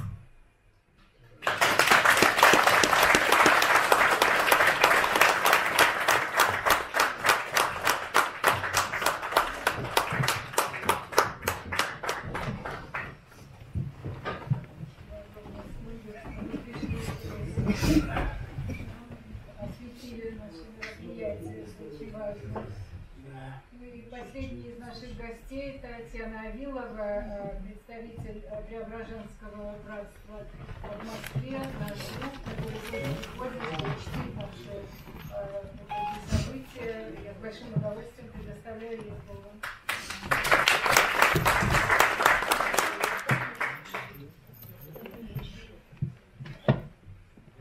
Мне большая честь быть здесь. И я второй год приезжаю сюда, покинув конференцию Белого дела, который тоже собирается в эти дни, потому что это тоже дата, вчерашний день, но тем не менее это дата начала ледового похода. Вот. И поэтому я с радостью передаю и поклоны, дружеское приветствие от председателя Московского отделения Белого дела Андрея Грищенко, всем собравшимся, Марьям в частности. Я хотела сказать, что точно волнительно все, что здесь мы слышим. Это какая-то общая наша судьба. И вот в День памяти политических репрессий, мы это называем не политических, а советских репрессий, я тоже поминаю 8 человек из своих родных, расстрелянных и замученных в лагерях. И поэтому вот память – это совершенно непреложная вещь для каждого народа, и для каждого человека, и для каждой семьи. И вот некоторое время назад, несколько лет назад, мы познакомились с Марьям и стали такими сердечными друзьями. Но прежде чем с ней познакомиться, мы познакомились с ее легендарным дедом, потому что мы читали его книги, мы специально собирались ради этого. И это был пример для всех, совершенно независимо ни от какой национальности, пример мужества, чести, веры, преданности. И это то, что является сокровищем для каждого народа и для всех нас вместе. Да, с Зирком Мальсаковым. И я вот с историей депортации лично столкнулась только, когда мы были в 2011 году на паломничестве в Казахстане. И мы прилетели в Астану и взяли большой микроавтобус и поехали в Алжир, Ахмадинский лагерь жен изменников Родины, на экскурсию. За рулем сидел чеченский водитель. И вот начиная с него мы потом спрашивали каждого человека, которого мы встречали в Казахстане, о его судьбе. И не было ни одного человека, который не был бы потомком или депортированного, или посаженного, в общем, репрессированного, да. И мы его первого спросили о судьбе его семьи. И он говорил как раз о том, что ну вот дед, была большая семья, они ехали вот в таком вагоне, о котором мы сейчас слышали. И дед, говорит, по дороге выкинули. Как выкинули? Ну так вот, некуда было. Вот просто приходили КВДшники и, значит, всех мертвых выкидывали просто из вагона. И люди садились на своих мертвых, покрывали тряпками, чтобы довести вообще, как-то их похоронить где-то. И это не всем удавалось. А отец, вот едет по дороге, говорит, ну где-то он здесь. Потому что гоняли на работы, и те, которые падали, они, значит, вот где-то здесь по дороге их зарывали. Это, конечно, нельзя сказать, что хоронили. Вот. И вот эта память, она так необходима нашим народам. И 23 февраля, конечно же, дата, трудно себя причислить к тем, которые могут гордиться образованием Красной Армии. И вот такие дни, так же как и дата начала войны, так же как и дата окончания войны, они должны быть днем памяти тех, которые погибли в этот день. И все народы мира, на самом деле, День Победы отмечают как День памяти. А у нас это теперь кумир, это скрепа. Я не хочу принизить этот подвиг народа, который победил не благодаря советской власти, а вопреки ей, вопреки всему тому, что было сделано Сталиным и вообще всем этим руководством. Вот. И очень важно, чтобы люди собираются. Очень важно, что здесь много молодежи. И что особенно драгоценно, вот мне прям сердце замирает, вот эта сохраненная традиция, которая здесь видна, отношение к старшим. Вот когда все встают, и когда первое слово и первое место — это всегда старшим. Это удивительная традиция, которую сохранил этот народ. Вот. И я хотела сказать, что помимо памяти у нас есть еще одна общая задача — возрождение. Возрождение человека, возрождение народа, возрождение страны. И вот, собственно, наше братство православное, оно ставит главной целью вот именно это. Не только память, хотя мы очень много уделяем времени именно теме правды, памяти, но и возрождения. И очень ищем эти основания для этой надежды и для этой возможности. И вот уже 4-й год у нас будет фестиваль, приуроченный к Преображению в августе месяце, который имеет девизом «Имеющий надежду». И я очень хотела бы всех присутствующих на него позвать, потому что это место, где собирается много тысяч людей, которые по-настоящему ищут основания этой надежды и ее обретают. Потому что она действительно есть на то, что возможно возрождение народа, возрождение каждого человека, так же, как и укоренения памяти во всех нас. Спасибо вам большое.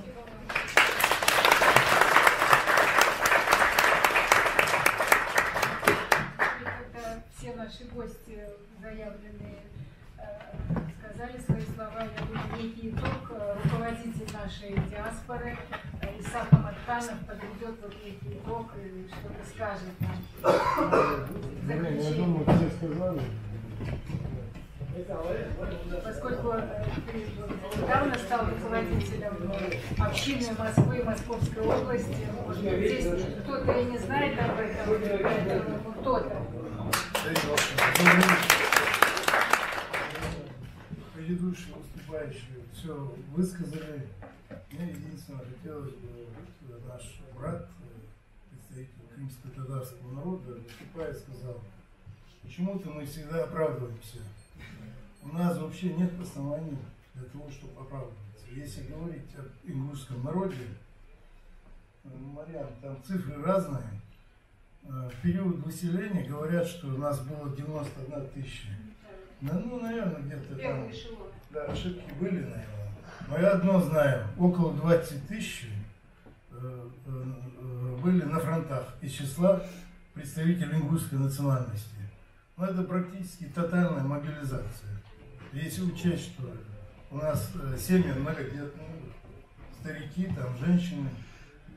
Ну, говоря о заслугах, вот наш брат, опять возвращаясь, он сказал, что вот их представители, у них и летчики, и очень многие воевали.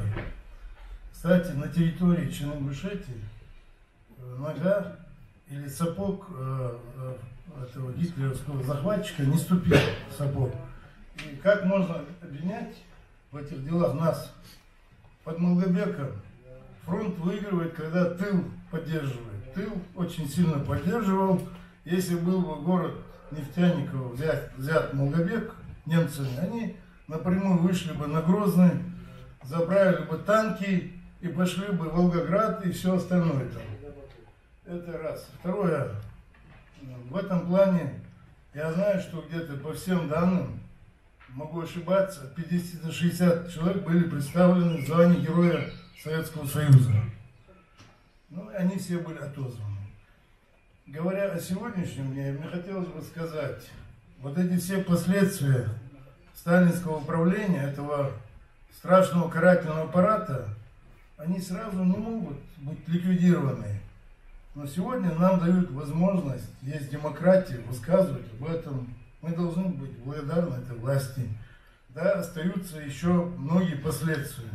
Мы должны в это верить, и что справедливость восторжествует и в отношении крымских татар и других репрессивных народов. Что касается того, что вот когда наши старшие выступают, просто хочется равняться на них, чуть постарше меня самому уже за 60 лет. Давайте будем на позитиве, бенчаря, далгешдол.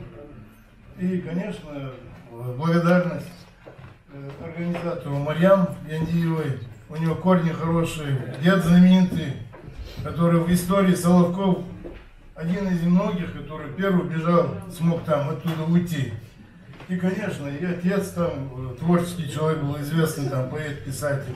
И, конечно, руководство этого музея, который перенимает традиции бывшего директора этого, значит, через нашего земляка там Макшарипа и других там. Им огромное спасибо. Давай эту ваху.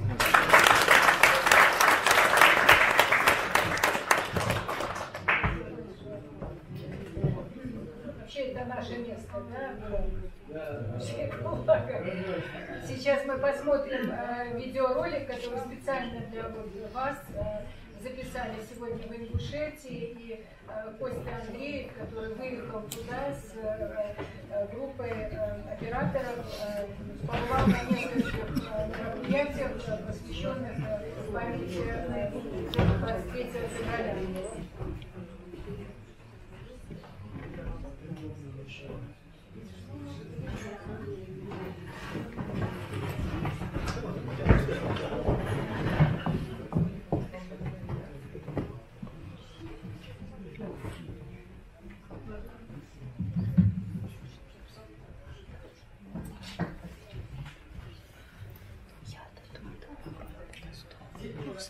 Не-не-не, оставайся, девочку. Хорошо.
Ну, видите, еще маленький, интересный маленький.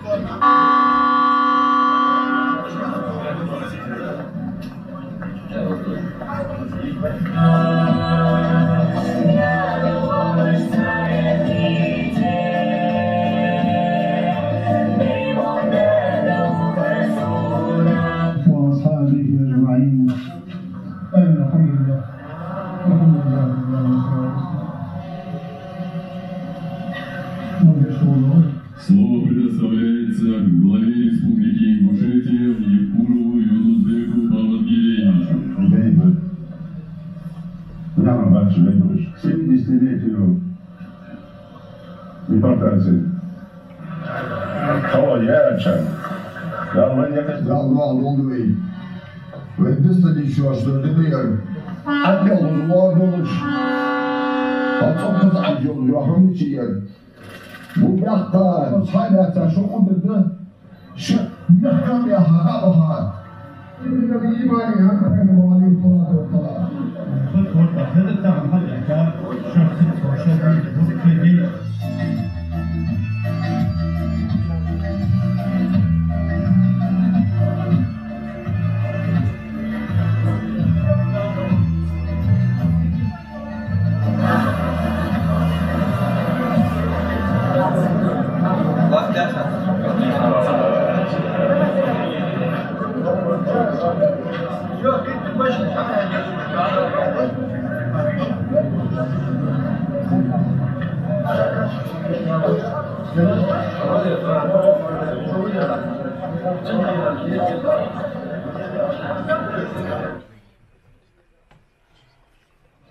Мы находимся в спортклубе Ади Ахмад, где сегодня проходит турнир, всероссийский турнир, командный шахматный турнир «Память 75». Под этим названием проходит не только наш шахматный турнир, еще целый ряд мероприятий, связанных с этими событиями, 75-й годовщиной депортации нашего народа.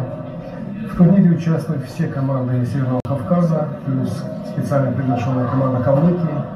4 тура мы сыграли, появились уже лидеры, все партии очень тяжелые, все сборные привезли своих лучших игроков, и мы выставились самым сильным составом.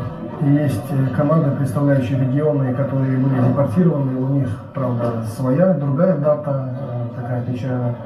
Но это горе все пережили, поэтому сейчас нам надо единиться и творить благие дела, например, как этот шахматный турнир, который единит и детей, и ветеранов, и средний возраст. Я очень рад приветствовать наших гостей, нам всегда приятно встречать гостей.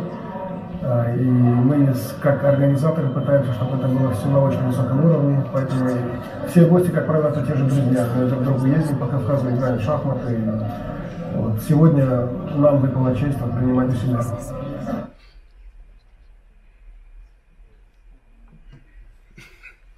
Друзья, добрый вечер, добрый день. У каждой семьи своя история.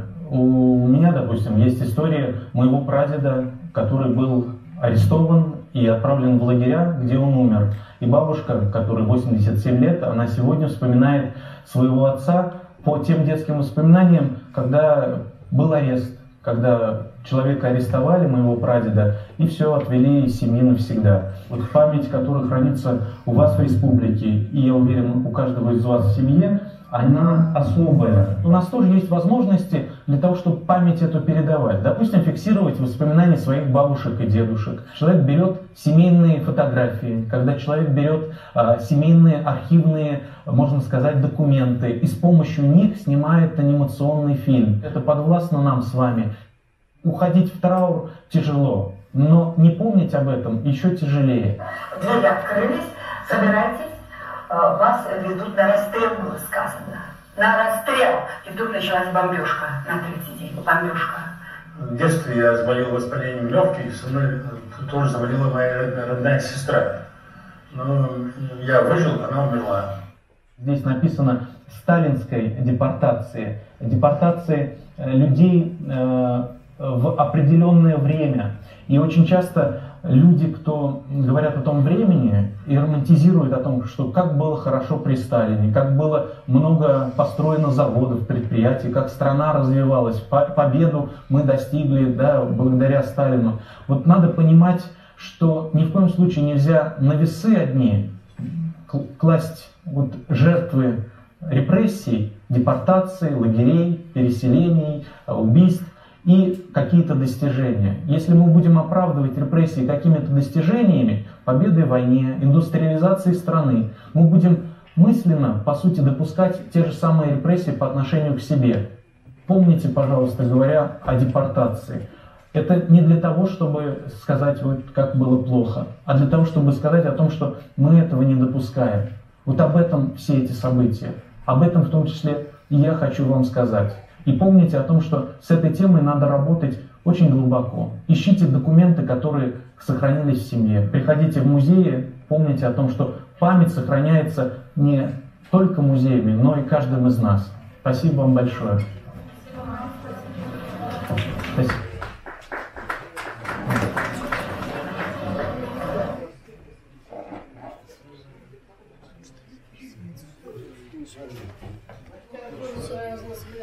Константин Андреев, сотрудник музея, который в День памяти, уроки памяти проводил сегодня в Ингушетии.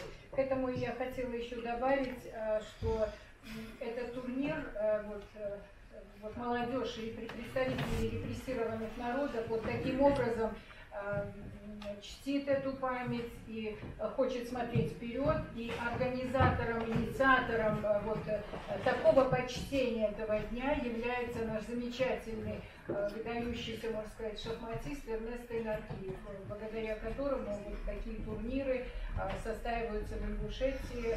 Пожелаем ему успехов на его поприще, он сейчас, говорят, в Китае на очередном турнире.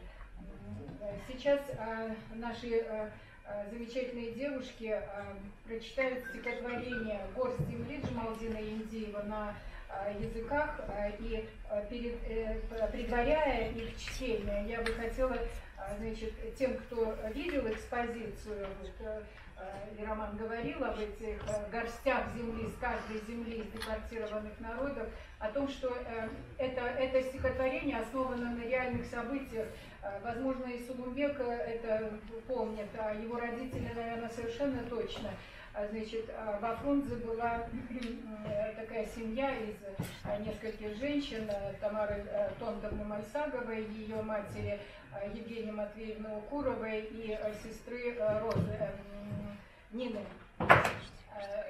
Значит, Тамара Тонтовна Мальсагова, это дочь генерала Укурова, да, ее мать была литовской татаркой, и она с этими двумя дочерьми, вдовами уже, значит, уехала в депортацию, генеральская жена, жена генерала Укурова, и она с собой взяла горсть земли. Она взяла эту горсть земли, и эта горсть земли лежала, значит, вот на шкафчике у них, в их фрунзенском доме, куда приходили многие ингуши, значит, которые находились в депортации во Фрунзе. И это настолько впечатлило моего отца, который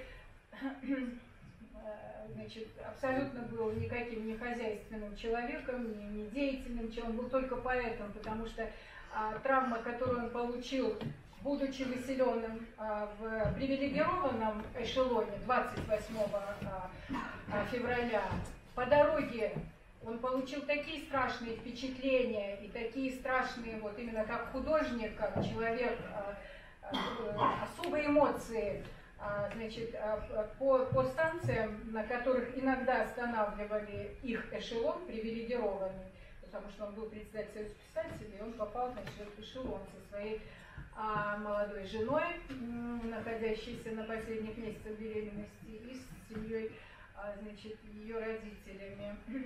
И их периодически, у них была привилегия, они выходили без конвоя на станцию. И на некоторых станциях, ну, естественно, своим взглядом прозорливым эти люди, мой отец в частности, видели некие строения, некие такие быстренько сколоченные сооружения или какие-то старые постройки, но вот непременно, значит, в каком-то состоянии таком вот они чувствовали, они подходили к ним. Вот там были складированы штабелями трупы людей, которые до них эшелоны выбрасывали. Одно впечатление, которое перекликается, это было в его рассказах, которые он не фиксировал, это истории, которые мы вот выросли с ними. Поэтому я занимаюсь депортацией, не от того, что вот он все равно... Это каждодневная была такая, понимаете, ткань нашей жизни оказалась очень воспитательной, потому что эта тема стала основной моей деятельности через какое-то время.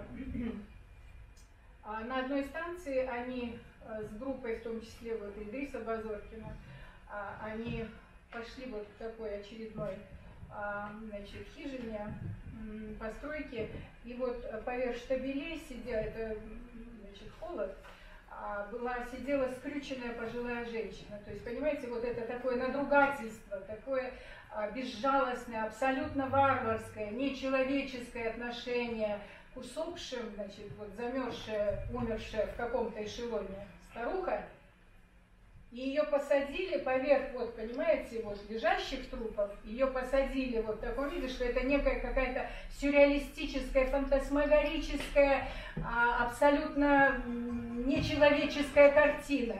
И вот пришибленный этими впечатлениями, значит, Джамалдин вообще не мог писать до конца 40-х годов. Вообще их не сразу, ведь во Фрунзе многие попали, то есть вообще не все сразу. И вот это стихотворение «Нянна Лятте», потом, которое переведено как «Ор земли», было написано в конце 40-х годов во Фрунзе, когда более-менее наступила благополучная жизнь. Потому что по приезде в эту Ивановку, Ивановской области, Фрунзе, в Киргизской ССР, куда их выгрузили, значит, привилегированных людей, как бы, да, часть нескольких там писателей, значит, у него вскоре умерла двойня, два мальчика, он пережил смерть отца на расстоянии, то есть ему сообщили, но он не мог выехать из этой Ивановки на смерть брата родного, на смерть отца своего. И более-менее, когда, так сказать, устаканилась жизнь во Фрунзе, пошли стихи. И вот одно из первых стихотворений, вот это стихотворение «Нянна Лятте». Это стихотворение имеет два русских перевода. Один не очень, несмотря на большую привязанность к тексту, к содержательному, к контенту, собственно, ингушского, значит, подлинника, оригинала. Там есть очень серьезные недочеты, я исследовала это в этой статье, в одной из статей этой книги. А второе стихотворение, оно более лаконичное, «Горсть земли», вот, которое впечатлило устроителей выставки, понимаете? И вот отсюда идея «Горсти земли». Она идет вот от этой, значит, литовской татарки, генеральской жены ингуша Укуровой, извиняюсь, значит, и матери Тамары Тонтовны Мальсаговой, которая являлась женой, значит, выдающегося Заурбека Мальсагова. Вот это стихотворение родилось там. И сейчас вот молодое поколение, две замечательные девочки, прочитают это стихотворение.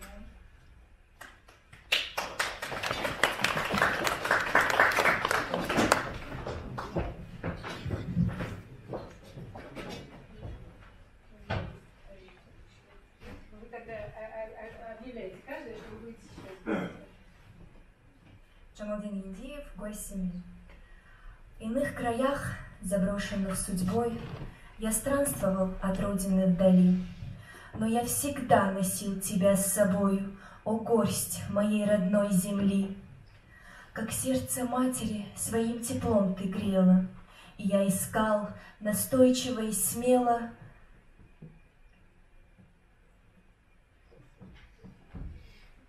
дороги, что на родину вели. Жизнь мою и честь в пути хранила, в борьбе дала мне мужество и силу, о горсть моей родной земли.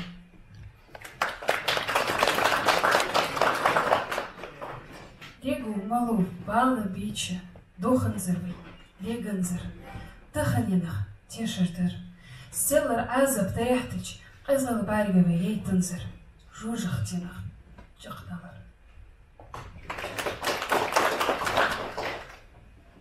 Как пережить трагедию людей, людей мне дорогих, родных и близких? И как смириться с гибелью детей, которым не поставить обелиск? Судьба которым выдала сполна не по деяниям и заслугам, чьи в памяти бессмертные имена, чьи имена дадим мы завтра внукам. Чтоб каждый нареченный из внучат из тех имен достойными их были, что к нам, к живым, взывают и кричат, чтоб мы о них в грядущем не забыли. Чтоб мы живые помнили всегда детей безвинно павших, к сожалению. Чтоб роковая новая беда в грядущем не постигла поколение. С достоинством подняв защиту меч, что мы в руках когда-либо имели, что мы сумели с честью уберечь своих детей, что прежде не сумели. Но как смириться с гибелью детей, которым не поставить обелиска? И как забыть трагедию людей, людей мне дорогих, родных и близких?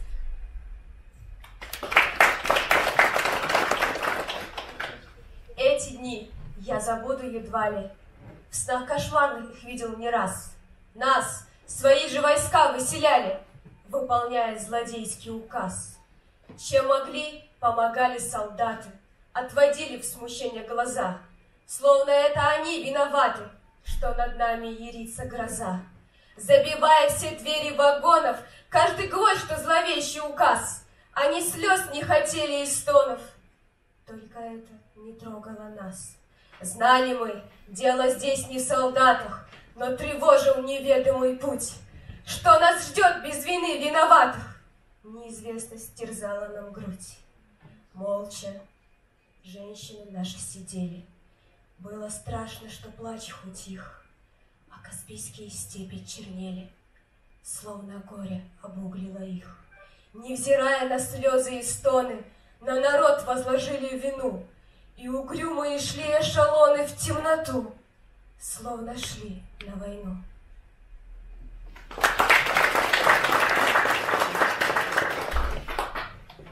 Мне бабушка моя однажды рассказала. То был день, 23 февраля. Горела свечка на столе, мерцая, застыла на ее щеке слеза.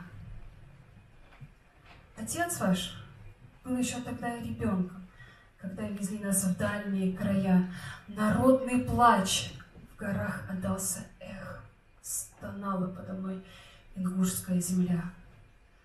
Нас, как товар, забросили в вагоны, пощады не было ни детям, ни старикам. Мать не могла потом сыскать ребенка, и ни одну настигла та судьба.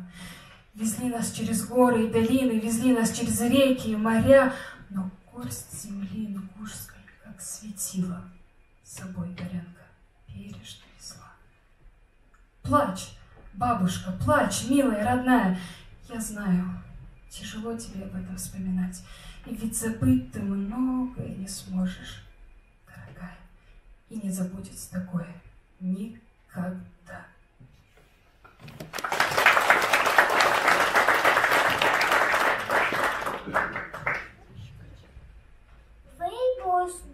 печальной главы. О мой народ, я плоть и кровь его. И потому сказать имею право от имени народа своего. Земля войнахов помнит каждый камень, травинка и ручей, и каждый склон. Как уходил в поруганную память, за эшелоном мрачный эшелон. Как, куда, зачем, но на вопрос ответить никто не мог, а может быть не сумел. В февральской стуже умирали дети, в рассветной угле свистел морозный ветер у их головы посыпался. А по земле, как по ледовой тверди, поземки горя яростно мели. Мы умирали, но под страхом смерти предать земле умерших не могли. Ни мать, ни брата, ни отца, ни друга лишь засыпали снежной пеленой. Все остальное завершало вьюга, на дне власти не было земной. 13 лет кровоточила рана в душе чеченцев и ингушей. Как чей путь на пламенной скрижали уже чертило светлое перо, и в час урочный восторжествовали над злом справедливость и добро. Шел эшелон из всех живых к родимой земле, к могилам наших предков вез. И, видя повидавшие мужчины, не утирали набегавших слез. Наперекор суровому ладату, кто не прошел сквозь черные года, любовь к отчизне, боль ее утраты почувствовать не сможет никогда. Шли эшелоны в радостной тревоге, заветный край войнахов на Кавказ. До дна испили мы страданий чашу, но правда, что на белом свете есть, вернула нам и родину, и нашу наветом незапятнанную честь.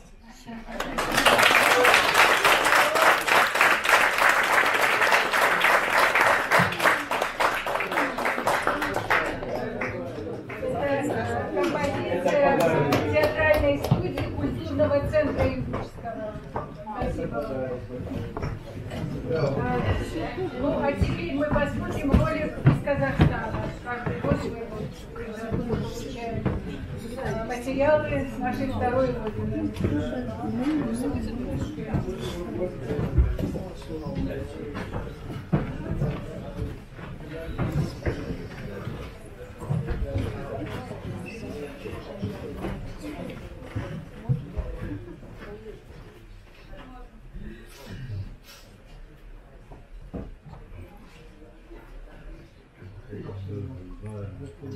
Я самый младший в семье. Мне было где-то 4 с лишним годика, с 5 детей.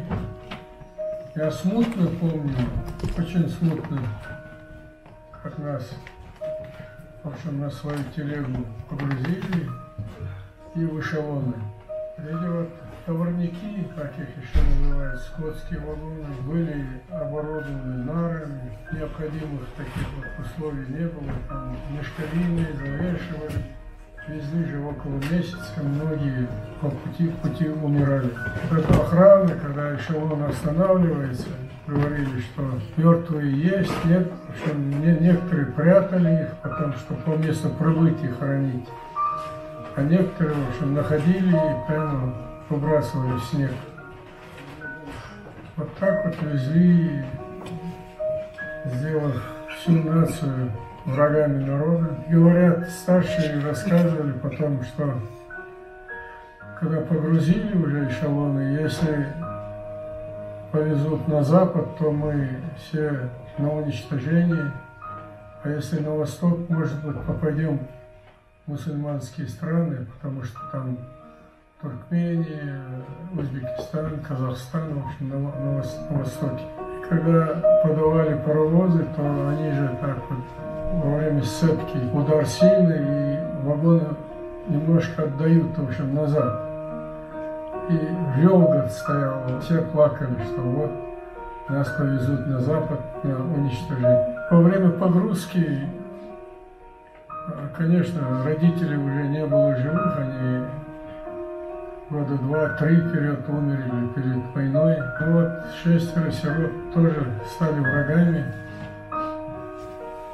И, ну, перед погрузкой дядя, родной брат отца, младшему сыну сказал: Мурат, даже если погибнешь, ты должен быть вот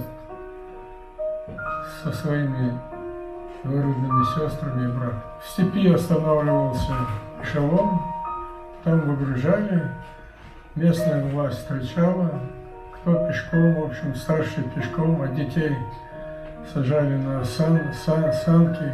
Я помню, все наш скарб помещался на одни санки. Сестры тянут впереди, и я сзади так подталкиваю. Периодически мы меняли квартиры, но в конце концов мамины братья определились, там вот недалеко от Зеленого базара в Акмынске. У нас взяли участок, и мы построили 2 комнатки.